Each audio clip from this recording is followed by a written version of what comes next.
میرے ابھی وزٹ ہے، انشاءاللہ تعالیٰ میں وہاں پر بھی جاؤں گا. کل ہی پہنچا ہوں. آج ادھر ایک کانفرنس ہے جدہ میں، بس یہ کانفرنس کی وجہ سے میں نہیں جا سکا، ورنہ میں نے ابھی پاکستانی علاقے جو جہاں ٹھہرے ہیں ہمارے، ان کے وزٹ کرنے تھے. میں اس فورم سے ایک بات کرنا چاہتا ہوں، اور وہ یہ ہے کہ کل جب میں حرم شریف میں عمرے کے لیے گیا تو وہاں پر بہت سارے لوگوں نے مجھے پرائیویٹ ٹور آپریٹرز کے حوالے سے، جو حج آپریٹرز ہیں ان کے حوالے سے کچھ شکایات کی. میں اس فورم سے یہ بات کرنا چاہتا ہوں کہ کیونکہ ابھی یہ پروسیس شروع ہوا ہے اور ان حج آپریٹر جتنے بھی ہیں ان کے پاس یہ چانس موجود ہے کہ وہ جن حجاج کے ساتھ جو کمٹمنٹ ان کے ساتھ ان کی ہے، اس کمٹمنٹ کے ساتھ ان کو وہ فیسیلیٹیٹ کریں.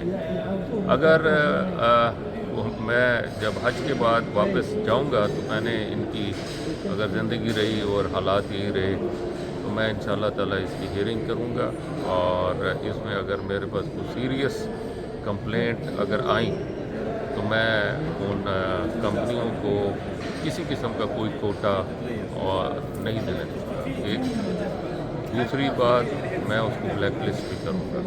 لہٰذا مہربانی فرما کے اپنے معاملات کو بہتر کر لیں. اگر ان کو کوئی تکلیف ہے یا کوئی ایسا مسئلہ ہے جس میں میں ان کی مدد کر سکوں، میں نے کوشش کی ہے میں ان لوگوں کی بھی مدد کروں. بنیادی طور پہ یہ فیسیلیٹیٹر ہیں ہمارے پاکستانی حجاج کے، اور میں ان کو فیسیلیٹیٹ کرنا چاہتا ہوں.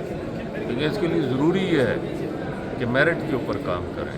اور میری ریکویسٹ ہوگی کہ جو اس وقت پرائیویٹ آپریٹرز کے تھرو حجاج آئیں ان کے ساتھ ان کو فیسیلیٹیٹ کریں، اور ان کو جو ان کے ساتھ کمٹمنٹ ہے وہ پوری کمٹمنٹ کو آنر کریں.